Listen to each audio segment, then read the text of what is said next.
Magandang araw! Kumusta? Naway nasa mabuting kalagayan ang bawat isa at handang-handa na para sa panibagong araw ng ating talakayan. Ako si Ginang Melanie N. Cepato, ang iyong gurong tagapagtalakay sa araw na ito. At narito ako para talakayin sa inyo ang ikalawang linggo ng aralin para sa unang markahan sa Filipino 7. Narito ang ating layunin. Matapos mong maisagawa ang mga gawain sa araling ito, ikaw ay inaasahang na isasalaysay ng maayos at wasto ang buod, pagkakasunod-sunod na mga pangyayari sa kwento, mito, alamat, at kwentong bayan. Pero, bago tayo magsimula, ay sariwain muna natin ang dalawang uri ng panitikan na napag-aralan. Ito ang kwentong bayan at ang epiko. Maraming pagkakaparehas ang katangian ng dalawang uri ng panitikan. Pareho silang katutubong panitikan, parehong isinasaling dila, di makatotohanan, kapupulutan ng aral, at galing sa iba't ibang pangkat etiko ng ating bansa. Ang kwentong bayan ay kinatatampukan ng iba't ibang uri ng nilalang at ang epiko naman ay kadalasang bayani na may pambihirang kapangyarihang bida rito. Huwag niyong kalilimutan ang mga iyan ha! Dumako na tayo sa ating aralin sa araw na ito, ang maikling kwento. Mahilig ka bang magbasa o makinig ng mga kwento? Alin sa mga kwentong nabasa o napakinggan mo ang pinakapaborito mo? Tiyak ko na maganda ang kwentong paborito mo. Ang maikling kwento o katha ay isang uri ng panitikan na bunga ng isang maikling guni-guni ng may akda. Ito ay maaaring likhang isip lamang o batay sa sariling karanasan na nag-iiwan ng isang kakintalan sa isipan ng bumabasa o nakikinig. Ito ay maikli lamang at matatapos basahin sa isang upuan lamang. Alam mo ba, ang protagonista o bida ay ang tauhang mahalaga sa kwento at halos lahat ng pangunahing pangyayari ay may kinalaman sa kanya. At ang antagonista naman o tinatawag na kontrabida, siya ang kalaban o pantapat na tauhan sa bida na nagtataglay ng negatibong katauhan. Sa araling ding ito ay hindi lamang natin aalamin ang mga katangian ng isang maikling kwento. Kung hindi, pag-aaralan din natin ang pagsusuri ng isang maikling kwento sa pamamagitan ng paghihimay ng mga elemento nito. Pero, ano nga ba ang mga elemento ng isang maikling kwento? Isa-isahin natin. Ang una ay ang tauhan. Ito ang mga pangunahing tauhan sa isang maikling kwento. Ito ay may dalawang klase. At alam na ninyo kung ano ang mga ito. Ano sa tingin ninyo? Kung ang sagot ninyo ay bida at kontrabida, tama ang inyong kasagutan. Ang bida ay tinatawag na protagonista at ang kontrabida ay tinatawag na antagonista.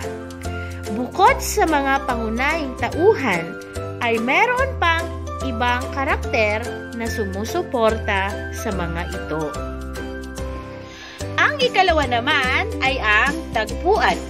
Ito ay tumutukoy sa oras o uri ng panahon, tag-init, tag-ulan, umaga at gabi. Ito din ay lugar na pinangyarihan ng mga aksyon o mga insidente, ganon din ang panahon kung kailan naganap ang kwento. Isa pa sa pinakamahalagang elemento ng maikling kwento ay ang banghay. Ito ay tumutukoy sa pagkakasunod-sunod ng mga pangyayari sa kwento. Narito ang mga bahagi ng banghay. Una, panimula, kung saan ipinapakilala ang tauhan at tagpuan sa kwento. Ito ay naglalarawan ng simula patungo sa paglalahad ng unang suliraning inihahanap ng lunas. Ang susunod naman ay ang saglit na kasiglahan. Ito ang bahagi na siyang guguhitan ng mga pangyayari sa kwento. Pagkatapos ng sunod-sunod na komplikasyon sa kwento, ay darating ang pagkakataong magbabanggaan ang bida at ang kontrabida. Ito na ang kasukdulan. Ito din ay nagsasaad ng pinakamaaksyon at pinakamasidhing kawilihan. Pagkatapos ng mga maaksyong ganap, dito na papasok ang takalasan, kung saan magliliwanag sa mga komplikasyong nalikha sa unang bahagi ng kwento at magpapatuloy ang paglutas ng problema ng pangunahing tauhan. At ang pinakahuli ay ang wakas. Ito na ang pinakadulong bahagi, pinakahuling bahagi, o ito ang kahihinatnan ng kwento. Tandaan, ang banghay ay may sistematikong pagkakasunod-sunod. Pagkatapos ng tauhan, tagpuan, at banghay, ang sumunod naman na elemento ay ang kaisipan. Ito ang gustong maiwan ng manunulat sa kanyang mga mambabasa. Ito ay maaaring matutunan sa kwento o mga mensahe ng kwento na tatatak sa isipan ng mambabasa. Ang sumunod naman na elemento ay ang suliranin sa kwento. Ito ay tumutukoy sa problemang kakaharapin ng tauhan. At dito, iikot ang kwento. Tunggalian. Ito ay may 4 na uri. Maaaring ito ay tao laban sa tao, tao laban sa sarili, tao laban sa lipunan, at tao laban sa kapaligiran o kalikasan. Sa Ingles, man versus man, man versus self, man versus society, and man versus nature. At ang pinakahuli ay ang tinatawag na kaluluwa ng isang maikling kwento. Ito ay ang paksang diwa. Ito ang sumasagot sa tanong na, tungkol saan nga ba ang kwento? Muli, ito ang mga elemento ng maikling kwento. At ngayon, kunin ang inyong module sa Filipino 7 at buksan ito sa pahina 13. Tingnan ang gawain sa pagkatuto bilang isa. Panuto. Alamin ang bahagi ng maikling kwento sa pamamagitan ng pagtatapat ng bahagi ng kwento sa hanay A at paglalarawan sa hanay B. Isulat lamang ang letra ng tamang sagot sa inyong sagutang papel. Tingnan muli ang inyong module sa Filipino 7 sa pahina 14 at hanapin ang gawain sa pagkatuto bilang 2. Punan ang angkop na mga salita ang bawat patlang sa pangungusap. Piliin sa loob ng panaklong ang angkop na salita. Ang mga salitang nasa loob ng panaklong ay ang nakakalito, malubha, tumangis, nakakahiya, at ikinagagalak. Isulat ang sagot sa inyong sagutang papel. At ngayon, makakapanood tayo ng isang maikling kwento. Pagkatapos ay susuriin natin ang bawat elemento sa mapapanood na akda. Kaya, ihanda na ang sarili sa pakikinig ng mabuti at may pang-unawa. Ang maikling kwentong ito ay pinamagatang ang kwento ni Sulampid. Maaari niyo rin po itong mabasa sa inyong mga module na makikita sa pahina 14 hanggang 15 sa Filipino 7. Halina't ating pakinggan ang isang maikling kwento na pinamagatang ang kwento ni Sulampid. Noong unang panahon, may mag-asawang dato at bae sa Agamaniyog na may isang anak na babae na nagngangalang Sulampid. Pinag-aral siya sa isang paaralan sa Antara Alangit na matatagpuan sa pagitan ng langit at lupa. Ipinadala siya upang mag-aral ng banal na Quran. Hanggang sa lumaki siyang napakagandang dalaga. Naging guro niya si Sumesen sa alungan. Hindi nagtagal, nagkasakit ang dato ng Agamaniyog. Malubha ang sakit nito at ipinaalam kay Sulampid. Umuwi si Sulampid at pinuntahan ang kanyang ama. "O ama, ano ang nangyari sa iyo?" ang nag-aalalang tanong ng dalaga. Sumagot ang kanyang ama, "Mahal kong anak, malapit na yata akong mawala sa mundong ito. Gusto kong basahin mo sa akin ang banal na Quran bago ako mamatay. At huwag mong kalilimutang mag-abuloy sa mga mahihirap o magbigay ng sadaka sa aking pangalan." "Oo, ama, ikinagagalak ko pong gawin lahat ng kahilingan mo," ang sagot ni Sulampid. Umupo siya sa tabi ng kanyang amang may sakit at sinimulan niya ang pag-awit ng bawat bersikulo ng Quran. Nang marinig ang kanyang boses, tumigil ang ihip ng hangin at ang mga dahon ay tumigil sa paggalaw. Pati na rin ang mga ibon ay tumigil sa paglipad upang makinig sa pag-awit ni Sulampid. Pagkatapos niyang mabasa ang banal na Quran, namatay ang kanyang ama. Tumangis ng malakas ang dalaga. Nanalangin ang lahat sa kaisa-isa nating Panginoon. "O ama, bakit mo kami iniwan sa mundong ito?" Umiiyak si Sulampid patungo sa kanyang ina at niyakap ito. Umiiyak din ang lahat ng nasa bahay. Inihanda ang dato para sa kanyang libing. Pagkatapos ng pagdadasal, inilibing ang dato sa Agamaniyog. Sumunod naman ang pang-araw-araw na dasal at pagkatapos, bumalik na si Sulampid sa Antara Alangit. Pagkatapos ng 100 araw mula nang mamatay ang ama ni Sulampid, bumalik na siya para sa isang kaugaliang sinusunod ng kanyang ama. Tinulungan ni Sulampid ang kanyang ina sa paghahanda ng pagkain para sa mga bisita. Nang mga oras na iyon, nanunood sa kanya ang kanyang guro na si Sumesen sa alungan at inihulog niya ang isang sulat na may larawan niya para kay Sulampid. Sinadya niyang ihulog ang mga ito sa harap ni Sulampid. Kinuha ng baing Agamaniyog ang sulat na may larawan. Pumasok kaagad ito sa kanyang silid at itinago ang sulat.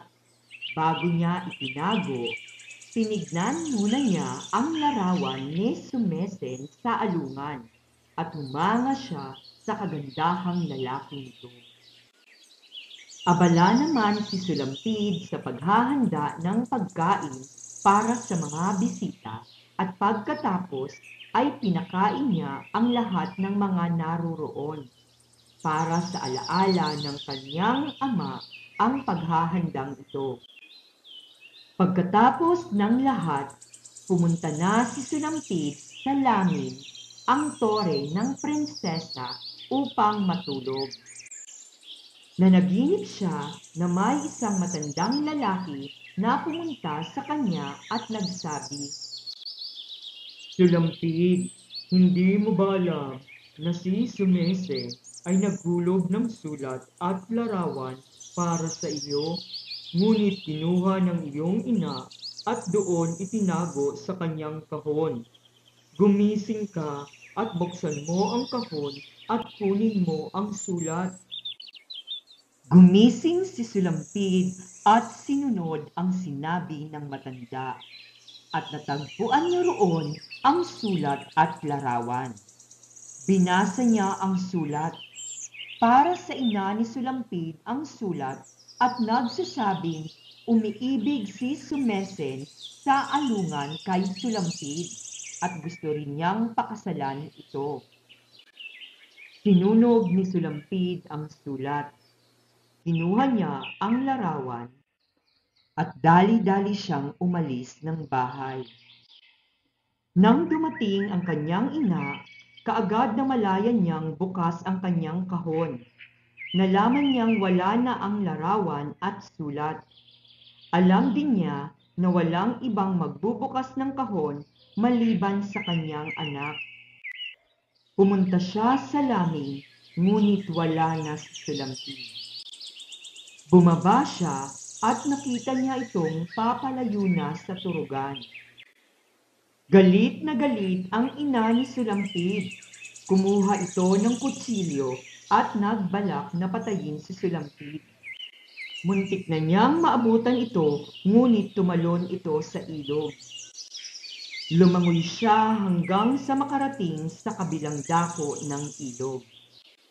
Lumakad siya ng lumakad hanggang sa makarating siya sa isang bahay na may dalawang matanda. Bingi ang isang matanda at bulag naman ang isa. Pumasok kaagad si Sulampid sa bahay at nagtago.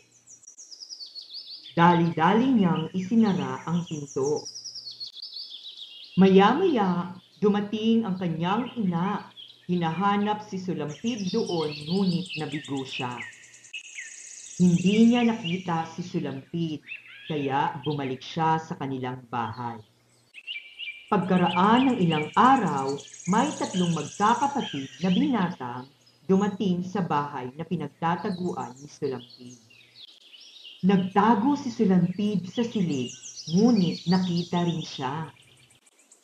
Nakinig ang magkakapatid sa kanyang kwento at napagkasunduan nilang ituring siya na kanilang sariling kapatid. Dahil sa natuklasan din nilang may maganda itong boses, pinakiusapan ang kanilang gurong si Raha Indarapatra na tanggapin si Sulampid na isa sa kanilang mag-aaral.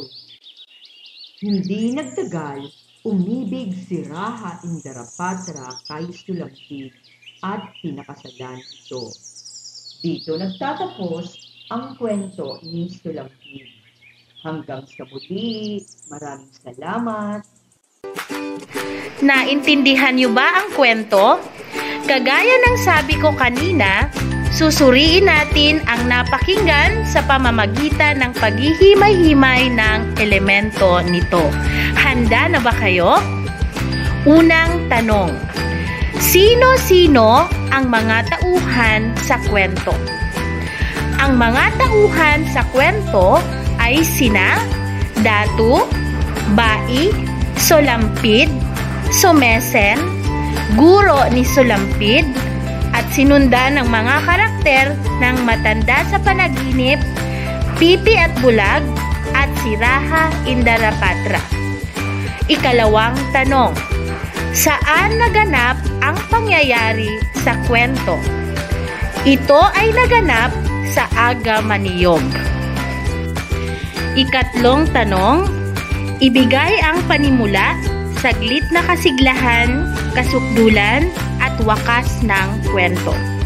Sa simula, ipinakilala ang datu at bai ng Agamaniog bilang magulang ni Solampid. Ipinakilala din si Sumesen bilang guro ni Solampid. Ang saglit ng kasiglahan naman nito ay nagsimula sa pagkamatay ng datu. Sumunod doon ay ang pagtatapat ni Sumesen kay Solampid. Simula noon ay pinutol ng bai ang pagkakagusto ni Sumesen kay Solampid. Nagalit ang bai at pinagtangkaan niya itong patayin. At si Solampid ay nakatakas sa kanyang ina. Ang pinakamasiding bahagi ng kwento ay ang pagtatago ni Solampid sa bahay ng pipi at bulag na kung saan ay muntik na siyang makita ng bai. Ngunit di ito nagtagumpay at nagwakas ang kwento sa pamamagitan ng pagpapakasal ni Naraha Indarapatra at Solampid. Ika-4 na tanong. Ilahad ang suliranin at tunggalian ng kwento. Pagdating sa suliranin sa kwento, maraming problemang kinaharap si Solampid. Isa na dito ang pagkamatay ng datu, ama ni Solampid. Sumunod ay ang pagtutol ni bai sa pagmamahal ni Sumesen kay Solampid at muntik na pagkamatay ni Solampid. At ang pinakahuling tanong, ano ang paksang diwa at kaisipan sa kwentong napanood? Marami tayong aral na maaaring mapulot mula sa kwentong napakinggan, kagaya ng pagsunod sa magulang o di kaya ang pagpapahalaga sa paggugugol ng oras kasama ang ating mga mahal sa buhay. At marami pang iba. Ikaw, ano ang aral na iyong natutunan?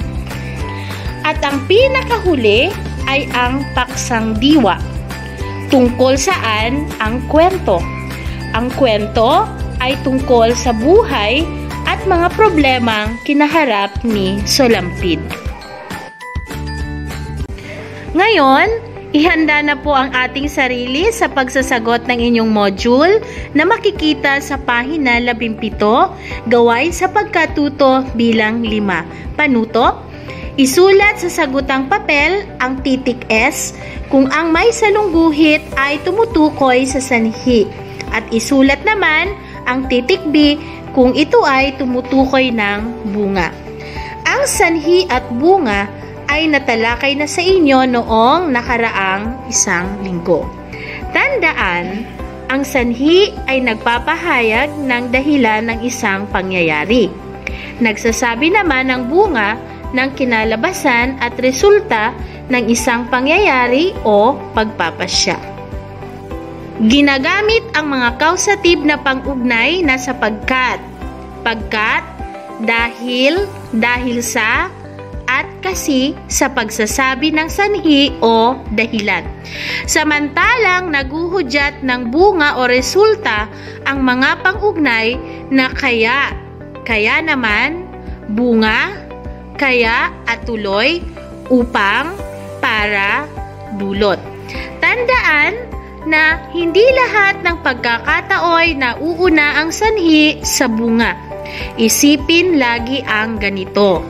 Anong ideya o pangyayari ang naunang naganap sanhi? Ano ang kinalabasan? Naintindihan po ba grade 7? Kung naunawaan na, simulan na po ang pagsasagot.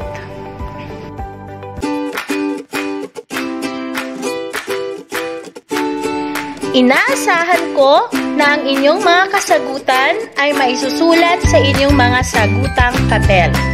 Tandaan lamang, sa inyong pagpapasa ay huwag kalimutan na isulat ang mga mahalagang impormasyon tulad ng pangalan, baitang at pangkat, asignatura, guro, at anong linggo ang inyong ipapasa. At dyan nagtatapos ang ating aralin sa linggong ito. Sana marami kayong napulot na kaalaman at karunungan mula sa ating mabungang